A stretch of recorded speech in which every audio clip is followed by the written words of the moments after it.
Hello students, आज की इस वीडियो में मैं आपको बताऊंगा हरियाणा बोर्ड क्लास 11 हिंदी व्याकरण के इम्पोर्टेंट क्वेश्चन 2024 के लिए। पैटर्न बदल दिया है बोर्ड ने काफ़ी ज़्यादा, तो कन्फ्यूजन हो रखा होगा आपको किस तरीके से क्या क्या पढ़ना है। इस वीडियो में हम व्याकरण के बारे में जानेंगे। अगर आपको हिंदी की बाकी जो बुक्स के इंपॉर्टेंट क्वेश्चन देखने हैं या बाकी सब्जेक्टों के देखने हैं तो डिस्क्रिप्शन में प्लेलिस्ट का लिंक है, वहां से देख लेना। डिस्क्रिप्शन में एक प्लेलिस्ट का लिंक भी मिलेगा आपको, साथ में और भी कई सारे लिंक भी है। तो आपको जो है एक और प्लेलिस्ट का लिंक है जिसके अंदर मैंने मॉडल पेपर्स के सॉल्यूशंस करा रखे हैं। मॉडल पेपर जरूर देख लेना अब की बार, क्योंकि पैटर्न काफ़ी ज़्यादा बदला हुआ है। हिंदी में 11वीं में 40 MCQ आ रहे हैं, मजाक बना रखा है पेपर का। तो इस तरीके से आ रखा है, हिंदी में तो बिल्कुल छूट ही छूट है। आराम से आंख बंद करके पास होने वाले काम कर रखे हैं बोर्ड ने। चलो कोई ना। अब देखो, अगर आपको जो है सारी चीज़ें मॉडल पेपर विद आंसर की, ओल्ड क्वेश्चन पेपर या फिर जो है आपको इंपॉर्टेंट क्वेश्चन वगैरह लिखे हुए चाहिए, PDF डाउनलोड करनी है, तो गूगल पर जाकर ये वेबसाइट सर्च कर लेना cclchapter.com। इस वेबसाइट पर आपको सारा स्टडी मटेरियल मिल जाएगा आपकी क्लास के रिगार्डिंग, जो आपके एग्जाम्स में काम आएगा। अब देखते हैं आपकी जो है व्याकरण, जो है सारी चीज़ें समझाऊंगा व्याकरण। इस वीडियो को पूरी देखना। जो स्टूडेंट सारी वीडियो पूरी देख लेगा उसको सारे डाउट क्लियर हो जाएंगे, किस तरीके से पढ़ना है, क्या क्या पढ़ना है, कैसे क्वेश्चन आएंगे, सारी चीज़ें। व्याकरण जो आएगी वो आएगी 10 नंबर की। 10 नंबर में आपका जो है 5 आएंगे MCQ में। जैसे एक समास पूछ लेंगे, ये समास बता दो कौन सा, इसमें MCQ बना के दे देंगे वो। तो इस तरीके से रहेगा। 5 आएंगे, 5 नंबर का आएगा जो है मतलब नॉर्मल क्वेश्चन। नॉर्मल क्वेश्चन भी ऐसा सिंपल सा क्वेश्चन नहीं है कि जैसे गुण संधि बता दो क्या होता है, दीर्घ संधि बता दो, ना वैसे टाइप के नहीं है। ये क्वेश्चन में आपको 3 नंबर का एक पहरा देंगे, उसके बिहाफ पर आपसे क्वेश्चन पूछेंगे और आपको उन क्वेश्चनों के जवाब देने हैं। प्लस में 2 नंबर में आपका रहेगा कोई भी टॉपिक, जैसे कि स्वर संधि किसे कहते हैं, व्यंजन संधि वगैरह, ये डेफिनेशन टाइप में, तो वो चीज़ आपसे पूछी जाएंगी। समास की डेफिनेशन भी पूछ सकते हैं या फिर संधि की पूछ सकते हैं। तो इस तरीके से आपसे एक डेफिनेशन पूछी जाएगी। अब देख लो, संधि विच्छेद जैसे आएगा तो संधि विच्छेद में ये जो पढ़ के जा सकते हो इनमें से रिपीट हो सकते हैं। संधि विच्छेद में या संधि कीजिए, कोई सा भी दे सकते हैं। ऐसा नहीं है कि संधि विच्छेद ही आएगी या संधि करनी ही आएगी, आपको अच्छे से क्लियर होनी चाहिए। जैसे मनोरथ है, संधि विच्छेद कर, ये MCQ के लिए, ठीक है। MCQ दे सकते हैं इनके ऑप्शन बना के कि हाँ कौन सी संधि है बता दो। संधि का नाम पूछ सकते हैं या फिर जो है इसकी संधि विच्छेद बता दो क्या होगा, एक शब्द दे देंगे तो ऑप्शन दे देंगे फिर कि बताओ कौन सा संधि विच्छेद सही इसका। तो इस तरीके से आपको चूज करना है। सेम वैसे ही आपका विग्रह करके समास का नाम लिखना रहेगा। यथाशक्ति, है ना। गंगा यमुना, तो गंगा और यमुना, तो इस तरीके से आपसे पूछेंगे गंगा यमुना में कौन सा समास है, गंगा यमुना का जो है विग्रह करके समास विग्रह कीजिए। तो ऐसे करके 2 ऑप्शन में देंगे ये सारी चीजें आपको, तो आप ऑप्शन में देख के आराम से समझ भी सकते हो, ईजी रहेगा आपके लिए। और इस तरीके से क्वेश्चन रहेंगे, ठीक है। ये मैं सिंपल में लिख के दिखा रहा हूँ आपको। नीचे MCQ भी दिखा दूंगा, MCQ कैसे देंगे वो। वाक्य शोधन भी दे सकते हैं। वाक्य शोधन की थोड़ी उम्मीदें कम रखना। वाक्य शोधन में क्या रहेगा, एक क्वेश्चन दे दिया जाएगा और इसका शुद्ध वाक्य है, ऑप्शन दे देंगे फिर आपको 4 और बताओ कौन सा शुद्ध वाक्य है, तो वो आपको छांटना रहेगा। तो वैसे करके भी आपको दिया जा सकता है। अब MCQ देखो कैसे आएंगे, किस तरीके से आपके पेपर में आएंगे वो देख लो। स्वाध्याय शब्द में संधि भेद लिखिए, बता दो स्वाध्याय, है ना, 100 प्लस अध्याय, तो इसमें कौन सी संधि है वो बतानी है। आंसर आपको चूज कर लेना है। प्रेषक शब्द का सही संधि विच्छेद क्या है, प्र प्लस एषक जो भी है आपको चूज करना है इसमें से। वागजाल शब्द में कौन सी संधि है, तो कौन सी संधि है वो बताओ इसमें, है ना। संधि विच्छेद करोगे तभी तो संधि का पता लगेगा ना। रजोगुण शब्द का संधि विच्छेद छांटिए। तो ऐसे करके आपको ऑप्शन दिए जाएंगे, समझ गए। तो अब ये मत बोलना सर इंपॉर्टेंट बता दो कौन कौन से रट के जा, भाई कोई सा भी शब्द दे सकते हैं, इनका फिक्स नहीं है अब की बार, ठीक है। वैसे पहले भी फिक्स नहीं था कोई भी। देखो ग्रामर है यार, संधि है, संधि विच्छेद है, कितने सारे वर्ड हैं, कितने सारे शब्द हैं, कोई सा भी दे सकते हैं उठा के, इनकी मर्जी है ना। बट आपको रूल्स पता होने चाहिए। रूल्स नहीं पता होंगे तो आप गलत करके ही आओगे ग्रामर को। व्याकरण को अन्याय शब्द में संधि है, कौन सी संधि है। समास भेद भी देख लो कैसे देते हैं। योग्यता अनुसार शब्द में कौन सा समास भेद है, ये समास के नाम दे दिए, बता दो कौन सा योग्यता के अनुसार, तो इनमें से कौन सा समास रहेगा। शरीर व्यापी शब्द का सही विग्रह है, विग्रह मतलब समास का विग्रह करना, तो ऑप्शन दे दिए कौन सा विग्रह करके देख लो तुम, है ना। त्रिकूट शब्द में कौन सा समास भेद है, कौन सा समास है, तो ये आपको पता होनी चाहिए। इस तरीके से जो है आपको MCQ दिए जाएंगे। ये आप चाहो तो यहाँ पे प्रैक्टिस कर सकते हो, मैंने लिखे हुए हैं, प्रीवियस ईयर्स में कुछ पूछे गए थे जो। तो इस तरीके से केशव अर्जुन किस समास भेद से जुड़ा है ना। समस्त पद का सही विग्रह क्या है, ये सारे इस तरीके से आएंगे। वाक्य शुद्ध वाले भी इसी तरीके से है, कौन सा वाक्य शुद्ध है वो बताना आपको। उसने कपड़े डाल लिए हैं, उसने कपड़े डाल रखे हैं, पहन लिए हैं। तो इस तरीके से आपसे वाक्य शुद्ध वाले क्वेश्चन भी एमसीक्यू में पूछे जा सकते हैं। ठीक है, नीचे देख लो और भी क्वेश्चन। सही विकल्प चुनना है, यह गहरी समस्या है, अगाध। इस तरीके से आपको कंफ्यूज किया जाएगा पूरा अच्छे से एमसीक्यू में। ऐसा नहीं है कि मजाक मजाक से टाइप के आएंगे। वर्तनी की दृष्टि से शुद्ध वाक्य विकल्प चुनिए। मतलब आपको कुल मिला के 3 टॉपिक है, संधि, समास और वाक्य की शुद्धि वाला। ठीक है, अब ये आपको अच्छे से करना है, खासतौर पे इनकी जो है ना डेफिनेशन वगैरह पे पढ़ लेना। गुण संधि किसे कहते हैं, समास कौन सा क्या होता है, ये पढ़ के जाना है। ज्यादा बड़ा व्याकरण का टॉपिक नहीं है आपका, छोटा सा टॉपिक है।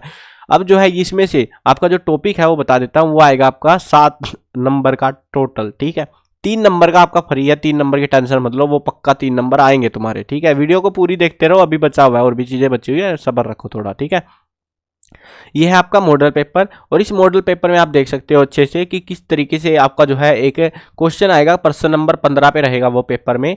व्याकरण के निम्नलिखित प्रश्नों के उत्तर दीजिए। 3+2 5 नंबर का रहेगा। इसमें आपको क्वेश्चन दिया जाएगा, निम्नलिखित गद्यांश को पढ़कर इस पर आधारित प्रश्नों के उत्तर दीजिए। 3 नंबर में रहेगा, 3 क्वेश्चन होंगे और एक नंबर के क्वेश्चन है, उनको जवाब आपको देने हैं।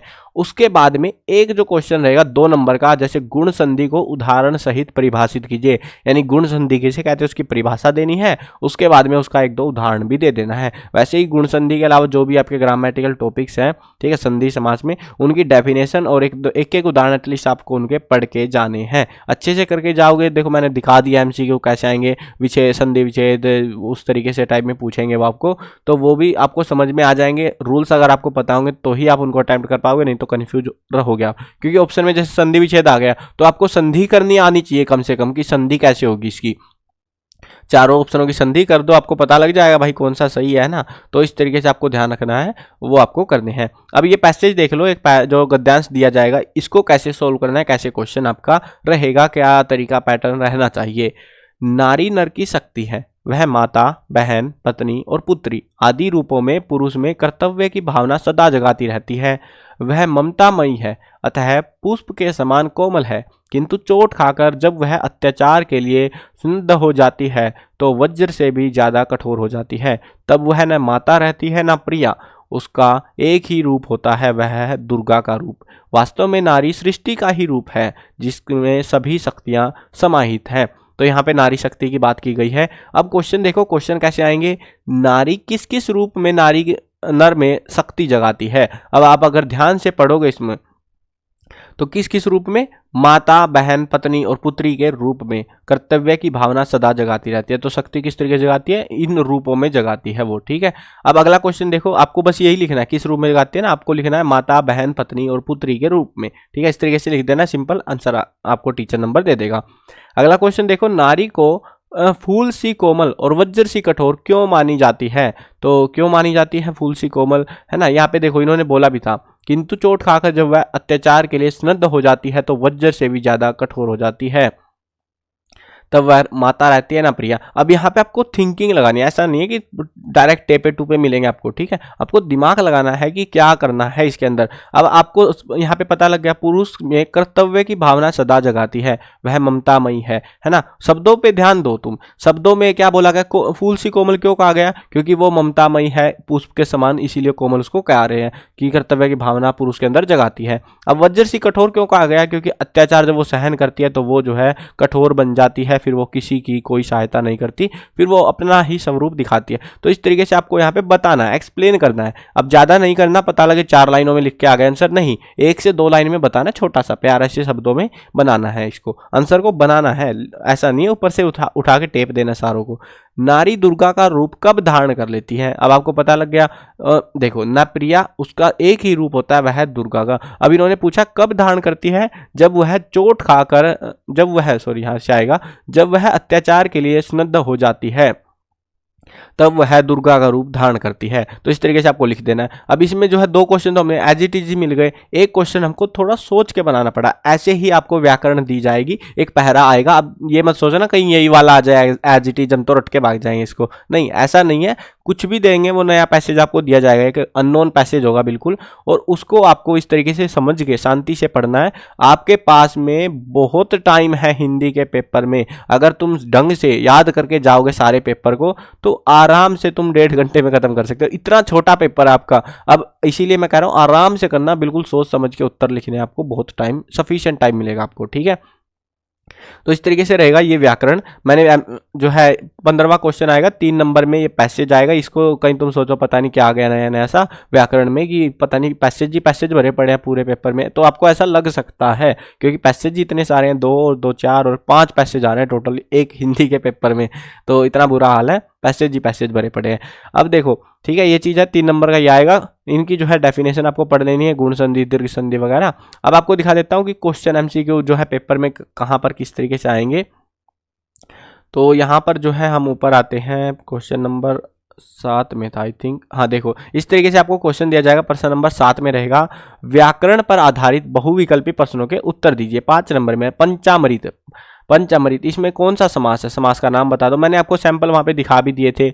उसके अलावा देखो यहाँ पर इस तरीके का क्वेश्चन भी आ सकता है, जैसे कॉलम ए को कॉलम बी से मिलान करो, उचित संधि से मिलान करो। संचय में कौन सी संधि है, नाविक में, संख्यागमन में, निर्धन में, तो कौन सी संधि है, ऐसे ऐसे तुक्के मिला दो। अब ये मत सोचना तुक्के मिला के आने हैं, नहीं नहीं, ऑप्शन दे रखे हैं इन्होंने, ऑप्शन के हिसाब से मिलाओ। तुमको बस 2 मिलाने ढंग से। अगर तुमने देखो दूसरा और तीसरा तुम्हें पता है पहले का दूसरा है तो आपको छट गया पहले ही, ठीक है। बाकी सोचना ही नहीं है कौन सा क्या, कन्फर्म होने चाहिए लेकिन तुम, ठीक है। ऐसा नहीं है कि तुम कुछ भी अंदाजा लगा के आ गए, ठीक है। पहले का पहले जोन सा भी देखो, हर एक ऑप्शन है पहले वाले के साथ में, तो आपने एक को चूज कर लेना है। कहीं तुम सारे को ट्राई करते रहो बैठ के, जोन सा भी समझ में आ जाए शब्द तुमको और उसकी संधि कंफर्म हो जाए आपको, तो ऑप्शन आराम से आपको मिल जाएंगे, ठीक है। उसके बाद में जो है शुद्ध वाक्य छांटना है, जो कि मैंने बता दिया था किस तरीके से आएगा। एक सेब की पेटी ले आना, इसमें इस वाक्य में खालिस्तान दोष है। कौन सा दोष है, शब्द कर्म का है, मुहावरे का है, पुनरुक्ति संबंधी है, परसर्ग का है, तो वो शब्द दोष छांटना है। इस तरीके से भी आपका आ सकता है। वैसे वाक्य शुद्ध करना तो देंगे, ये इस वाले के चांसेस थोड़े कम रहेंगे एग्जाम में। लंबोदर का विग्रह कीजिए, लंबा है उधर जिसका पेट है ना, तो लंबा है उधर जिसका, लंबा उधर है जिसका, लंबा है उधर जिसका। इस तरीके से आपसे क्वेश्चन दिए जाएंगे, आपको कन्फ्यूज पूरा किया जाएगा बढ़िया से, ठीक है।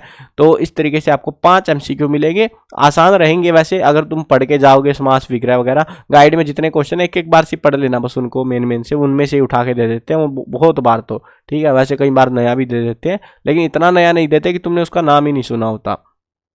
संधि में जरूर दे सकते हैं वो। तो इस तरीके से 5 एमसीक्यू आएंगे, एक पैसेज आएगा, वो सारी चीज़ें मैंने समझा दी आपको अच्छे से। और ये ऐसा नहीं है कि तुम कहीं से रट के ऐसे भाग जाओगे कि हाँ फिक्स यही आएगा। इंपॉर्टेंट ग्रामर में, व्याकरण में कोई फिक्स नहीं है, बट टॉपिक फिक्स है कि इनमें से ही आएगा, ऐसे टाइप के क्वेश्चन आएंगे। तो वो मैंने आपको समझा दिए हैं। बाकी आपके ऊपर है, आप गाइड वगैरह से या कहीं से भी अच्छे से जितना ज़्यादा हो सके क्वेश्चंस को पढ़ के देखना, तभी आपकी प्रैक्टिस इनकी हो पाएगी व्याकरण की। तो बाकी जो बुक्स हैं उनके इंपॉर्टेंट क्वेश्चन आपको डिस्क्रिप्शन की प्लेलिस्ट से देख लेना, वहाँ पे आपको सारे मिल जाएंगे। सारे टॉपिक जो एग्जाम में आ रहे हैं ना, सारे टॉपिकों की वीडियो मैंने बना रखी है हिंदी की, तो वहाँ से जाके देख लेना। मिलते हैं नई वीडियो में, बाय बाय।